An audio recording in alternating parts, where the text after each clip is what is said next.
Thank you very much for sticking around. And so yes, we talked about chimps, giraffes, and now I'm going back again for the great tips talking about gorillas. And talking about gorillas, I want to first call to the stage my two personal gorillas, my two pets I have in the audience. So please, guys, can you come over? Show yourself. So, don't monkey around, please. So, I now need a volunteer because I'm talking about, so Megan talked about how hard it is for her to watch chimpanzees. For me, it's so easy to watch my gorilla. So I want to ask one person in the audience as a volunteer to come to the stage, please. Someone. Although you are not a normal. Yes, someone. I'm sorry. No, you are already aware of the conservation issues because you are scientists. But what is your name? Emily. Thank you so much for volunteering. Applause for Emily. So what I'm going to ask you, imagine that you are in the road and you are traveling to the countryside and you have your camera with you and they are already preparing. Great. And you see two strange creatures, very beautiful creatures. And you want to take a picture, maybe perhaps a selfie, so how do you approach them? They're behind me, okay. I probably want to stay a little far away from them, and then get a shot angle like that. So you would stay more or less like this to them? I think so. Yeah. Like that? Like that. Thank you so much, Emily, thank you. Thank you for my...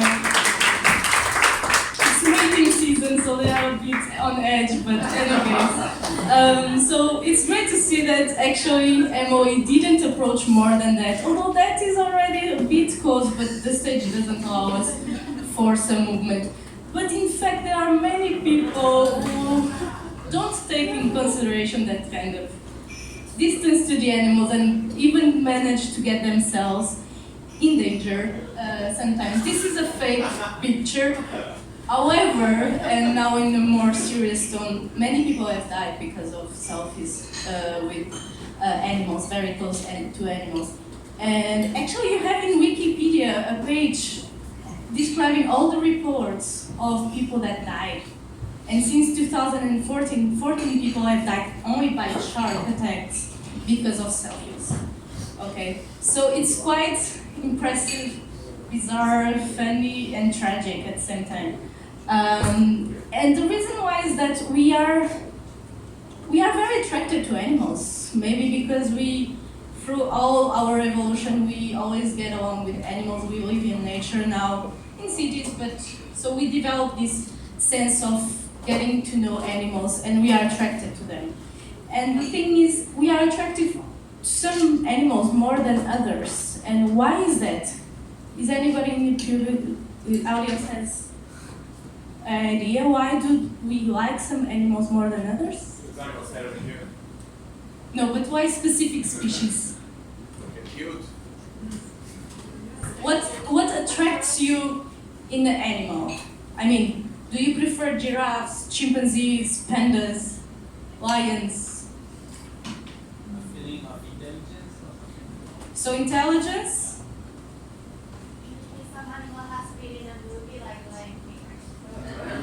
Oh, thank you. That's actually pretty cool for me to go on for my next slide. Notice that I don't know her. Do I know her? So I can pay you back. So yes, some animals attract our attention, our imagination more than others.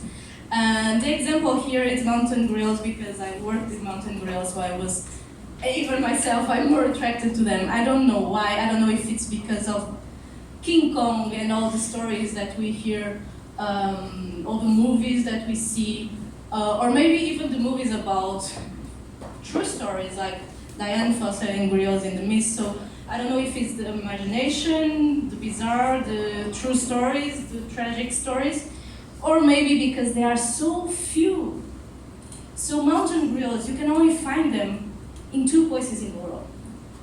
In Windy, which is my field site, and in Virunga. So 1,000 individuals, more or less, in 2 places only. And this is even worse because they don't survive in captivity. So you cannot go to a zoo, any zoo in the world, and see a mountain gorilla, okay? So this is quite a problem because if there are a few in the wild and you cannot breed them, so you can reintroduce them in the wild, what do? One solution is to profit from them and make them actually pay their own conservation. So what these countries are doing, these are the only countries where you can find mountain gorillas. They are habituating the animals, so people can come, see, take selfies and pictures, and enjoy the moment with the animals. At the same time, they are paying a fee to the government, so the government will be convinced that it's better to keep these animals alive and this forest protected than to exploit them by mining and other things. Okay, so the point here is, it is quite a lot of money. Currently, if you want to spend 1 hour with the gorillas in Uganda, you pay $700, 1 hour. And if you go to Rwanda, you pay $1,500. Okay, so it's quite a lot of money. But then again, this is what keeps them safe, at least in theory. The problem is when it doesn't, because coming so close to the gorilla, to humans, is a risk. It's a risk because of diseases. There are respiratory diseases that are very easily transmitted between gorillas and humans because we are so close again. Even scabies. This here is a baby that died from scabies in 1991. So, and this was only because he touched, his mother actually touched clothes that were contaminated by scabies. So you see that it's quite easy for these gorillas to touch people and get contaminated. Also, because if they are so tolerant to people, they are also tolerant to poachers. And when tourists go and poachers come, gorillas are an easy target. So these are the pros, these are the cons of ecotourism. And some of the things that the governments did was to implement a set of regulations to avoid this kind of problems, to avoid disease transmission and welfare problems of the animals. One of the rules is the 7-meter rule. 7 meters. Okay. Or not. And you should also have, so the groups, human groups, should not be superior to 8 people. 1, 2, 3, 4, 5, 6, 7, 8, 10, 11, 12, 13. So there are rules, there are also rule violations. And this is where my study comes, my project. So when I started, I simply wanted to see the reactions that gorillas have towards humans and how do they adapt their behavior. But later on I came to understand that it's the violation of rules that provokes the most significant changes in their behavior.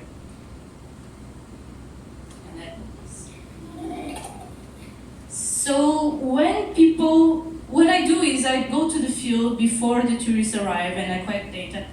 And after the tourists left, I continue with the gorillas. And I also measure the distance people keep with the gorillas. And what we see is gorillas will charge only if people are within 3 meters. Remember, please, the rule should be you keep a 7-meter distance. They also get touchy, again, on breath, when you are very, very close, and they start to avoid you, okay? And the close part, so when they get touchy, is when the disease transmission that I talked about are more dangerous. And this is when things can get bad and gorillas can die. And you have to consider that gorillas are not the most affectionate animals. They actually like to keep their distance between each other because they are just like big cows. They eat a lot.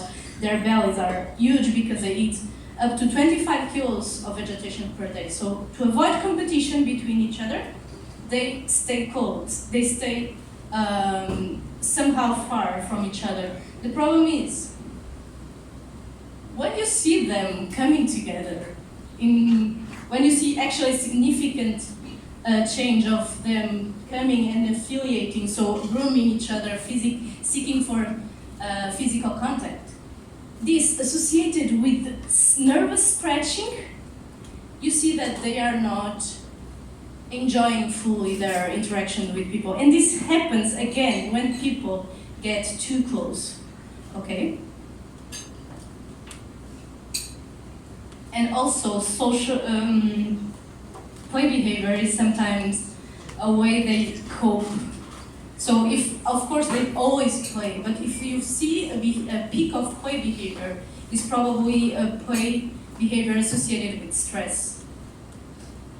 So the point is, so in addition to that, and this is where the data is quite solid, is that you see them feeding less when people approach, and you see them being more inactive, so they are resting more. But are they really resting more, or are they just vigilant? Because they are quiet when there are many people and when people approach. So again, it's like that, they seem very quiet, they seem very calm, but they always have their eyes on you.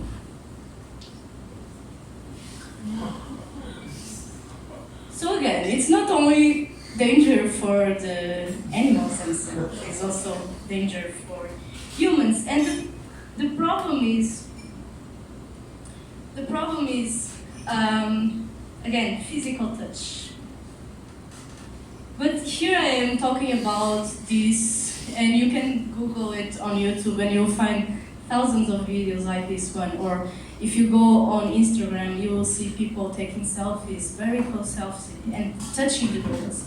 And I didn't know about this, but Coco did. So Coco is a gorilla, a Western lowland gorilla that was raised by humans, and she could talk to humans using American Sign Language. And she came up with my conclusion. So I had to study for 3 years, but she knew it long before that. And so my message is that selfie industry, it can be quite a cruel one. In captivity, you keep the animals sedated, drugged, and in very poor conditions, so the tourists can come and take selfies. Even here in Japan, you have coffees with otters, with sloths, and so on, where you can come and take a selfie, shoot selfie, kawaii, and you don't know behind the stage what is going on there. But there are ways of actually taking selfies with the animals, taking good pictures, enjoying yourself, and still respect the animals and keep the animal welfare at a good stage. There is even this organization, World Animal Protection. They managed to convince Instagram that every time you post selfie, you hashtag selfie sloth, a message will come warning you up, this may be a cruel industry. So it's quite interesting to see, and I think it's a hope. I see it with the good eyes because people are changing their minds and people are seeing behind what it is to take a good selfie. So you can still visit the page and if you want and learn more about it. And yes, I want to finish by saying that you can still take very good pictures with animals, with gorillas, with whatever, and respect them, which is what I think most important. So this is my message, and I hope you enjoy it. Thank you for staying long.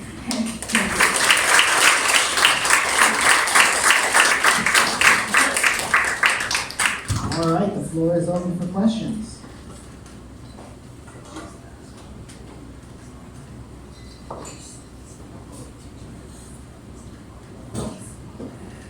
Sorry, Megan. I'm not normal. Leave me alone. Somewhat related to my talk, the discrepancy in price per country country? You said if Rwanda was high. Do you know why that is? Why is it so much cheaper in Uganda? And DRC Many in reasons. Rwanda. Sorry? Why is it so much cheaper? Yeah. So it's about conflict, story, and movies. In Uganda, we don't have a Dian Fossey. In Rwanda, there was a Dian Fossey. And you have Karisoke, which is a quite developed center where you can go and learn a lot about gorillas. And you can visit Dian Fossey tomb and everything. Also, Rwanda is safer in terms of you can you can take a plane quite directly to Karisoke almost and track the gorillas and come out with no problem. Like in Uganda is also safe, but Windy is still in the border of DRC. And in the 90s, there was what they call Windy Massacre, when rebels came from DRC and they attacked the people, and 16 people, tourists died. So they are a little bit afraid if they will raise their prices much more. And again, because also Windy Impenetrable National Park is really sometimes impenetrable, and you need to hike for many years, sorry. I did for many years, but for many hours straight. And in Karisoke, it's already, they already have it more developed, so they have some roads that can take you like almost there, and you trek on average for 1 hour or 2. Would you say it has anything to do with the economic status of those countries? as well? Also, Like so DRC DRC, is like number less than 10 in terms of the most poverty-stricken countries in the world. and actually DRC, Uganda is not that much. Rwanda is definitely not even in the top. and DRC, actually I could have put this here, but they are now making a sale, so you can go there and track gorillas for $200. But DRC is not only the poorest, it's also the most dangerous. So again, you cannot raise your prices much. So it's about a little bit of everything.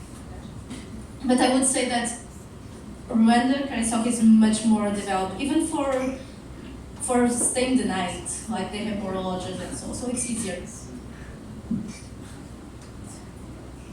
Do you think ecotourism should grow if the people participating in it and people who are, I guess conducting ecotourism were to obey certain rules like the ones you propose, or do you think that's just?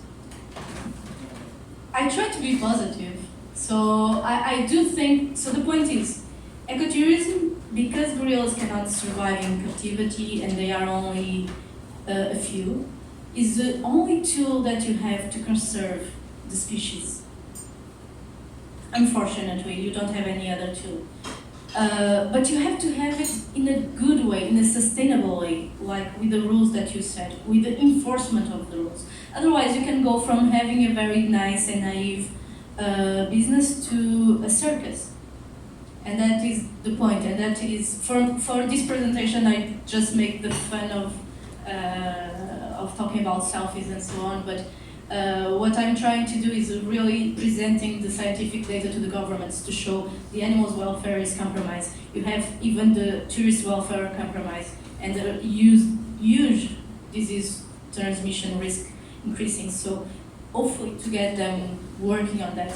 But in the end, if these forests are not exploited by the gorillas, they will be exploited by something else. Because now there are 1,000 individuals in both places, so 400 in Buindi, another 600 in Virunga, so in terms of population of gorillas, but 30 years ago there was half of that. And the increase of the population is attributed to ecotourism and to the protection of ecotourism. The point that I want to make is, yes, it is a great tool, but let's put it in good practice, in a good way. Did I answer your? Yes, thank you. Oh, and then just bouncing off that. So, what do you think is causing people to like break the rules? Are there small tourist companies popping up that are like kind of doing whatever they want for like a cheaper price, or like where you found the groups of like 13 people or people getting too close? So I'm sorry I didn't explain much. I was trying to get to my 20 minutes, so I make it very short. So these prices are applied by the government, so is the rules. And when you go to one of these places, you have to follow the soldiers, the trackers. There are soldiers actually. So there aren't any private companies that have their own guides that take you there. No, it's always through the trackers employed. Through the trackers, there are soldiers employed by the government to do this particular job. What you have is tour companies that will take you there, that will make it easier to buy the permit. Because these permits, for example, you have to buy them almost 2 months in advance, because normally it's fully booked. So you have all the ways to facilitate that. But in the end, it's the government that collects all the money, and it's the government that provides you the tracking of the rails. Why are the rules being broken? Because mostly people are getting too emotional and they want to become very close to a grill so they can take the selfies, because that is what's happening within 3 meters. They will reach the grills, come very, very close for this. Because if you take a good, you have to be a little bit more patient to take a good selfie like this. But when you have 1 hour, you want to rush it. And this is the problem. And so grills are so calm, they are so nice. People actually take the liberty to do so. And the trackers and the guides and so on are not enforcing the rules. And this is the problem. And this is what I'm trying to communicate with the local governments. That maybe this needs some new training for guides and so on.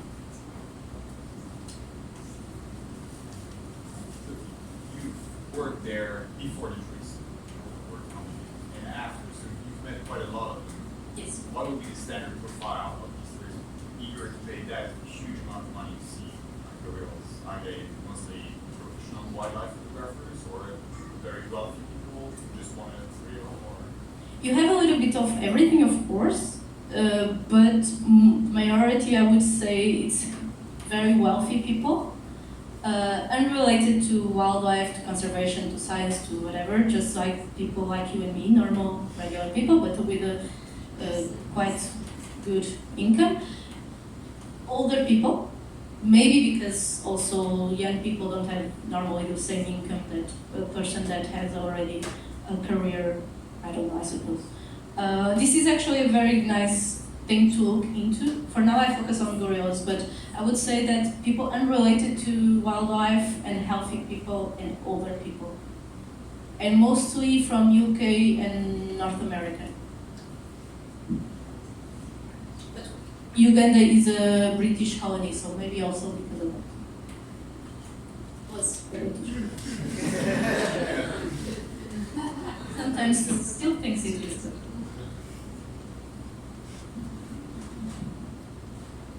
If nobody else has any questions, is it okay to? yeah. It would be a weird question. Let's say that it would be an accident, someone comes too close. How brutal can the gorilla become for a human? How harsh and retaliate? It's funny that you ask that. So for trackers, for example, there were quite a few accidents already of trackers being beaten seriously and injured seriously. No death occurred. Okay, contrary to chimpanzees, there were already a few casualties. Gorillas, because gorillas are big, and they rely on being so big and being so making it that display. So normally they don't engage in real physical aggression. Even if you look to the Society of Gorillas, only 2 cases were reported of lethal aggression. So only 2 cases that gorillas came together and killed another gorilla. This is something that chimpanzees do, not gorillas. I'm sorry, man. Gorillas are better. I'm normal, it's okay. So for gorillas, they are really peaceful. They are very aggressive, and they are, I mean, my mountain gorillas are 150 kilos, but the Western one can go to 100 kilos. So it's quite a lot of muscle to be facing. But for now, no serious damage was made, and to tourists, no serious damage at all. But for what I'm seeing, and because this, I didn't say this much because again of time, but I spent a year and something in Uganda collecting data, and I see an increase of people getting closer and closer. It's like exponential because people see the pictures and the internet and the videos on YouTube, and they think, I want the same. So the message that is crossing to the world is that you can come and touch a gorilla, it's okay, which is not. And this is what I want to say here. I hope. All right, and with that, please give another round of applause to Raquel.